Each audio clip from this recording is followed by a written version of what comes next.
Maayong nga hapon upay na punta sa ato nga programa. Tamaglangay no, andam tag bulpin, notebook og Bible. Sunod lang mo mga higala no.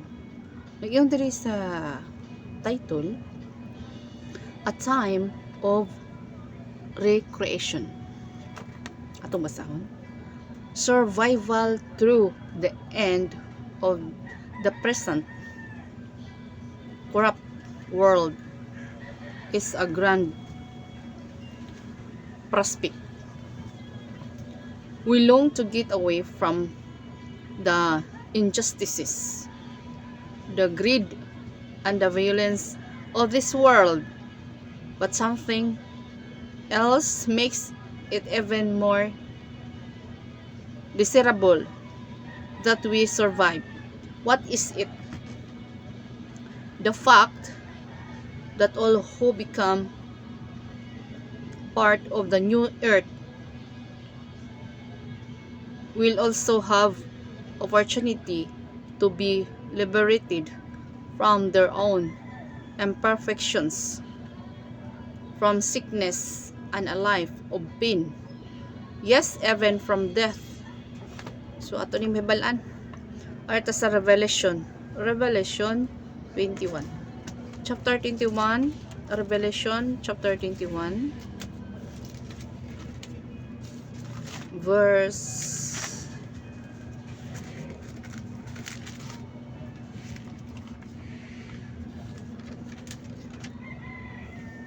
1 to 5. So ato ani nga basahon no.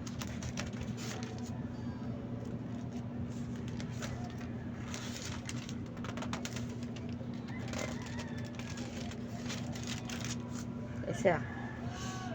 Ang bag-ong langit ug ang bag-ong yuta. Unya nakita ko ang usa ka bag-ong langit ug bag-ong yuta. Kay nahanaw na man ang unang langit ug ang unang yuta. Ingon man ang dagat. Nakita ko usab nga mikunsad gikan sa langit ang balaang syudad, ang bag-ong Jerusalem, nga gikan sa langit nga sama sa kaslunong babae nga andam na sa pagsugat sa iyang pamanhunon. Og nadungog ko ang usa ka kusog nga tingog nga nagsulti gikan sa trono. Karon ang puloy-anan sa Dios ani ana sa katawhan. Magpuyo na siya tipon kanila og sila mahimong iyang katawhan. Ang Dios makig-uban kanila og siya mahimo nga ilang Dios. Pahiran niya ang ilang luha ug wala nay kamatayon o kasubo, paghilak o kasakit. Kay nahanaw naman ang daang mga butang. So anita? Kasi 5 de, sorry. Unya ang naglingkod sa trono miingon, gibag-o ko na ang tanang butang. Busa isulti kini kay kining mga butang nga kasaligan og matuod gayud. So anita?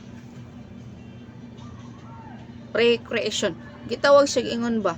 Mukunsad gikan sa langit ang bag-ong ang bag-ong Jerusalem. Kay naa na may bag-ong yuta o bag-ong langit o bag-ong yuta. So ang kining atong gipuy-an mahanaw ni malanayon ni sa kalayo. So wala jud. Wala jud mapunit ang tao no. Na gitaw sa ingon nga moabot sa panahon na ang Ginoo na ang mao ang maghari. No, ang Ginoo na maghari na iyang giandam nga gingharian mukunsad no, gikan sa langit muanhi sa bag-ong langit ug bag-ong yuta, muanhi siya dinhi sa bag-ong yuta no, mukunsad sa bag-ong yuta. So ang dagat wala na sad maana no, mamunig yung sa Biblia. So peaceful na kay ang Ginoo man maoy atong himong Dios ya. Kita po iyang himuong katawhan, mga pinili nga katawhan. For this to take place, however, sin itself must be completely rooted out. How is that possible? It is associated with what Jesus Christ described as the recreation to his apostles. Jesus said, in the recreation, when the Son of Man sits down upon his glorious throne, you who have followed me will also yourselves sit upon 12 thrones, judging the 12 tribes of Israel. Atong basahon sa Matthew 19:28.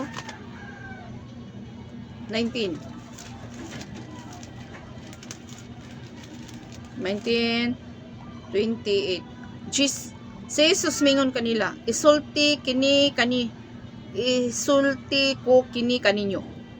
Iniglingkod unya sa anak sa tao nga tao sa iyang mahimayaong trono diha sa bagong kalibutan, kamong na pulog duha ka tinun-an mulingkod usab sa mga trono aron pagmando sa napulog duha ka banay sa Israel.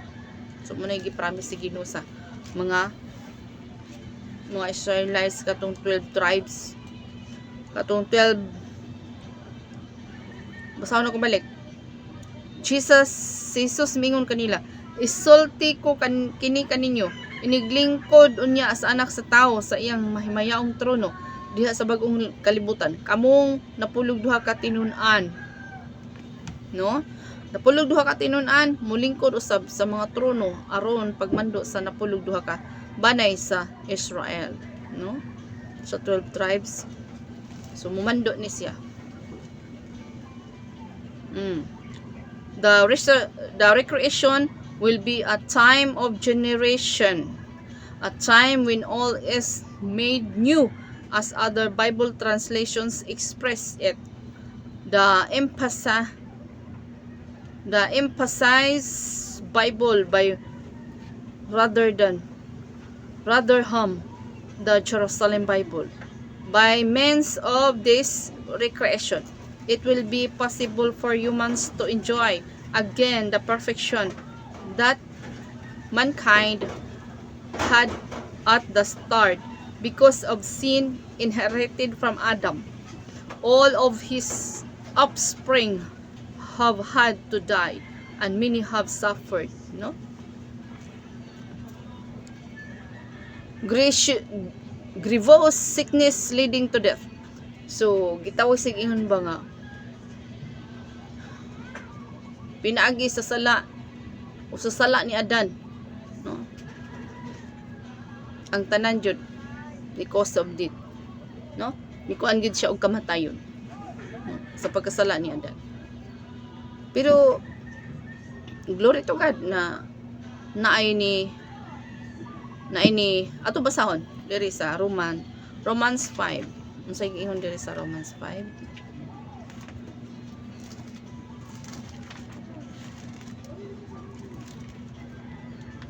Sige yun niya. Romans 5:12.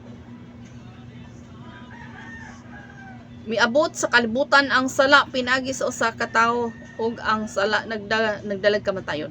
Busa mikaylap ang kamatayon ngadto sa tanang katawhan. Kay nakasalaman ang tanang tawo. No? Nga murag virus ba no, murag virus no gi kuan. Mura og virus nga gi kuan sa. So mao na siya. Pinagi o sa sala sa usa ka tawo nga si Adan, ang tanan bisan pagkatungod pa na tawo na natoy sala na.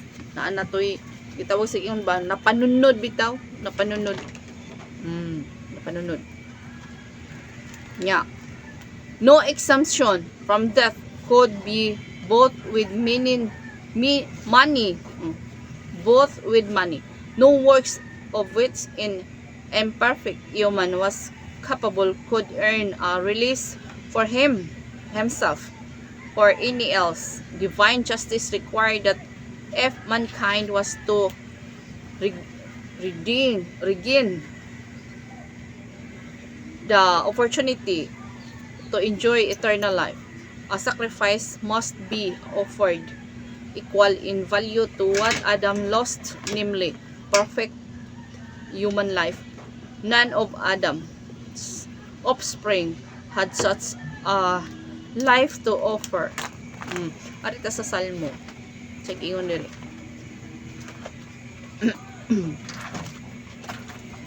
Psalms 40. Psalms 49. O sige, ingon dire.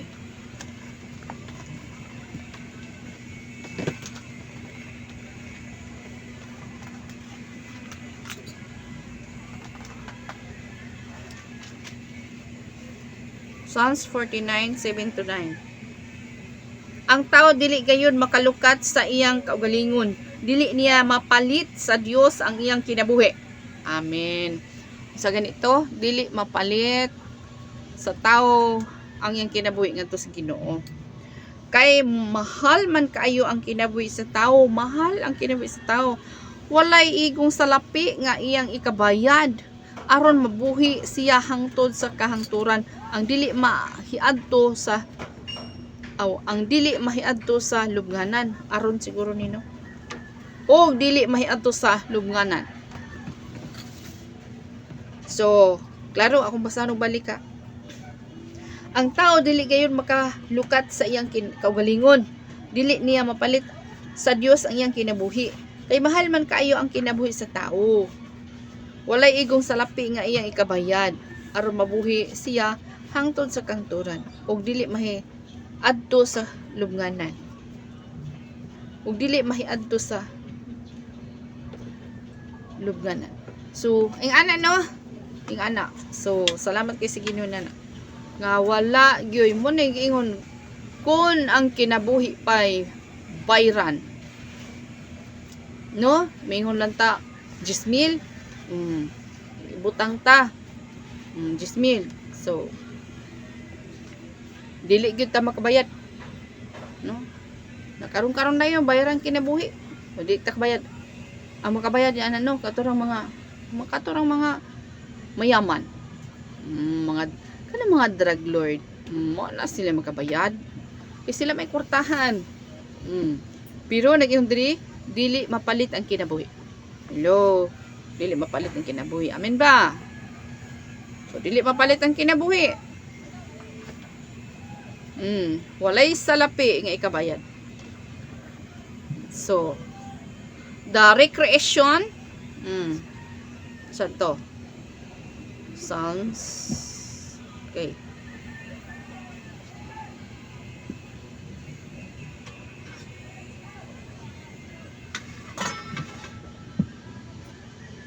Okay. Psalms 49. So, Ecclesiastes. Arta sa Ecclesia. O, tiknot no, walay kwarta nga ikabayad sa kinabuhi. Kay mahal kay ang kinabuhi. Dili ka makabayad. Dili ta makabayad sa atong kinabuhi ngadto sa Ginoo. Arta sa Ecclesia. Ecclesiastes 7 verse 20. Sige hon dire.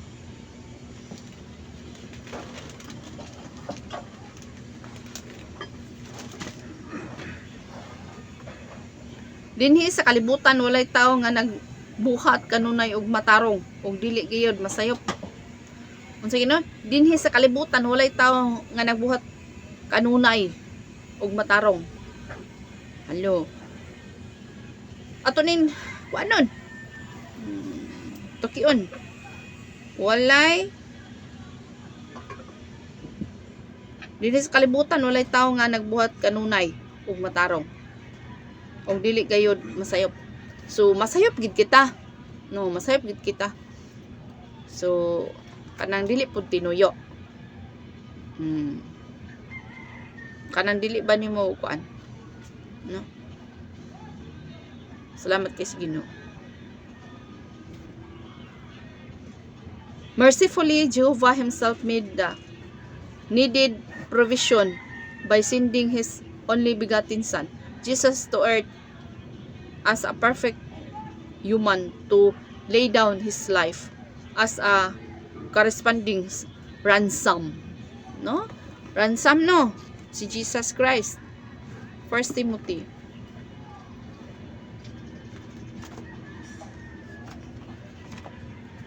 So 1 Timothy, si Jesus mo'y kambyo, siya mo'y nahimong ransom.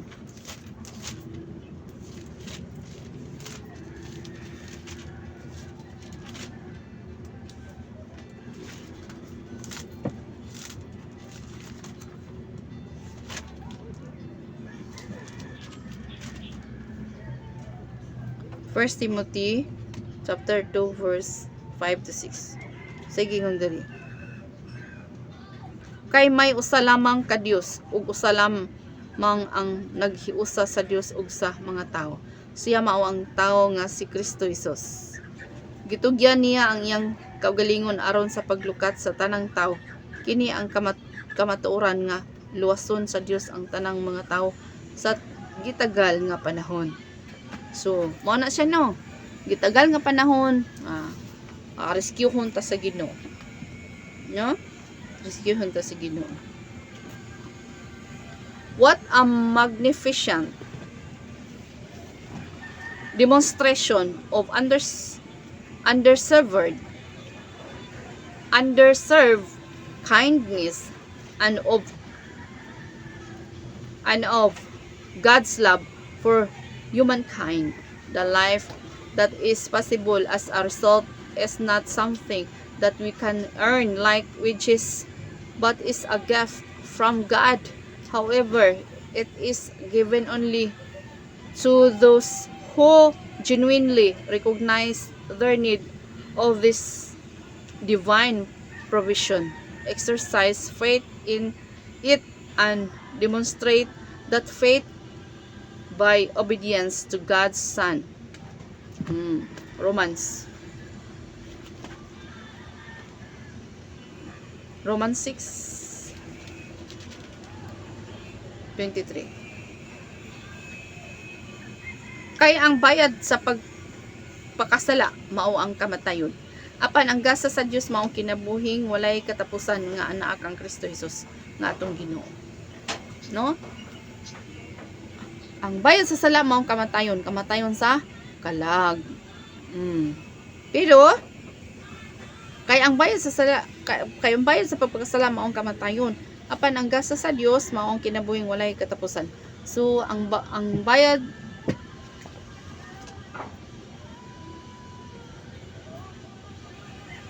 kay ang bayad sa pagpakasala mao kamatayon. So nagi bayad na ibayad sa sala. Mao kamatayon sa kalag. Apan ang gasa, so ang gasa magikan sa Ginoo mao ang kinabuhing walay katapusan. No? Nga na kang Kristo Hesus nga atong Ginoo. So muduol ta sa Ginoo. Desisyon na nato nga mga lagad ta og Ginoo. Dili kay kailangan ko og Ginoo, pero asa man di ay ka. Asa man ka, asal ka nabilong ba? Nga. Ang unom ka adlaw ato no, unom ka adlaw ato. Ya sa Domingo asa ka. No. So mingon, pwede ra man siguro dili ko magsimba ari ra sa balay na naimo nang kaugalingon imong gibot-buotan ni ginana, no? Ikaw ra gyud mo ay nagdesisyon ng ingon ana. Ano man kay unom ka adlaw ato ang dapat to si Ginoo gid na. So ana siya no. So ana lang kung naa kay tanod nga relasyon sa Ginoo, dili ka magpagkahilom, dili ka inana ra imo ra gyapon kabuot unsa gyud sa pulong sa Ginoo, matuman imong pagbuot Ginoo dinhi sa yuta maygon sa langit. Pero ang desisyon nimo imo, no? Wala ka nakaagad sa kabubuton sa Dios. Ikaw rin nagbut-buot, ana. So, ingon, matuman yung pagbuot, din sa yuta, mingon sa langit. Pero kung unsa man, imo rin kagaling kabubuton yung gibut-buotan. Wala ka nagkuan sa kabubuton sa Ginoo. So, ano lang. Kung nagkailat ang tinod ng Ginoo, magpagamit kita sa Ginoo ba nga mamuhat ka sa Ginoo. John 3:16 o 36. So okay, arte sa John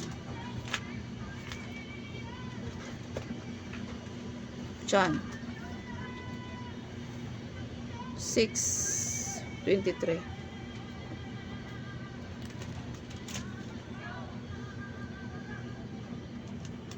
Sige, unta sa pulong sa Ginoo.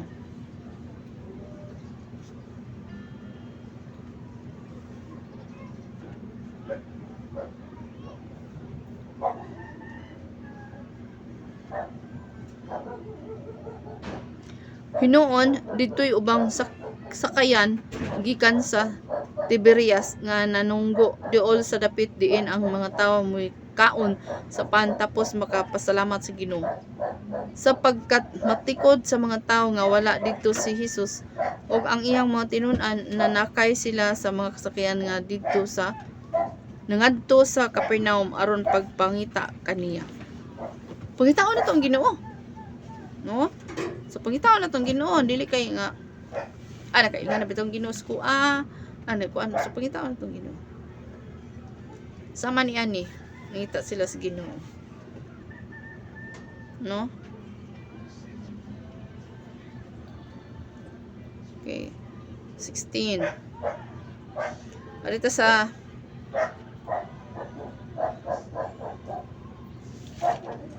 3:16. Okay, John 3:16. Sa may gingon din eh. Juan 3:16. Kay gigugma pag-ayo sa Dios sa kalibutan ug tungod ni ana niini gihatag niya ang iyang bugtong anak aron ang tanan nga motuo kaniya dili malaglag kun dili makabaton hinuon sa kinabuhing dayon. Dili malaglag ang kalag. Kabaton tas kinabuhing dayon. Ari sa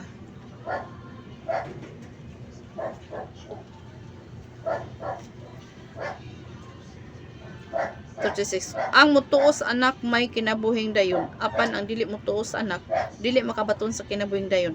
Magpabilin hinuon kaniya ang kapungot sa Dios hangtod sa kanturan. So kaniya, kung dili ka mutuo sa anak, daghan kay nga pundo karon nga dili mo ila kang Jesus Christ Dios. Warning ka. Aware ka. Pagpagiyagid sa Holy Spirit. No? Ausbon ako pagbasa ha. There's a 36. John 3:36. Ang mutuo sa anak may kinabuhing dayon. Ang mutuo daw sa anak may kinabuhing dayon. Apan ang dili mutuo sa anak, dili makabaton sa kinabuhing dayon. Magpabilin hinuon kaniya ang kapungot sa Dios hangtod sa kanturan. No? So, ayo pagpabilin dia nga dili ka mutuo kang Jesus Christ. No, ayo pagpabilin dia nga dili ka mutuo kang Jesus Christ. Kulong na sa Ginoo, dili na ako. John 3:36. Kinalang tuuhan kinato. Si Jesus Christ mo ay Dios. Nya, karon ikaw di ka mutuo kang Jesus Christ Dios. Ang kapungot sa Ginoo, ang sige yung dire, ang kapungot sa Dios hangtod sa kanturan. So dumtan ka sa Ginoo. Madili ka mo to si Jesus Christ my Dios, dumtan ka sa Ginoo. Warning, warning, warning world, warning world. Oh, no. Kaya ang amahan ray tuuhan, no. Wala na. Amahan anak, espiritu, sara. So, warning ka. But when were benefits of that sacrifice to be experienced by mankind. So, anino? Gitawag siyang ingon nga pagabaton tag kinabuhing dayon, diya kang Jesus Christ, kang Hesukristo. Siya ang atong Dios, siya atong Ginoo. Siya atong ating panalipod, siya ang atong Lord of Lord, King of Kings.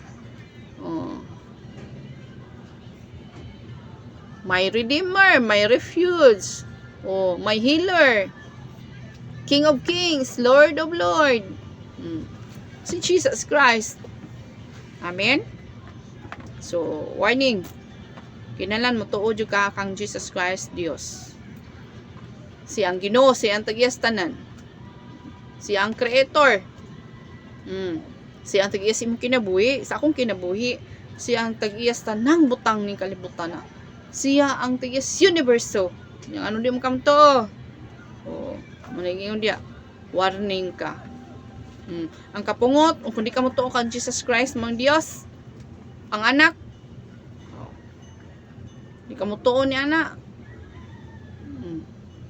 Ang kapungot sa Ginoo nimo, magpabilin hangtod sa hangtod sa kahangturan. Ano lang, God bless.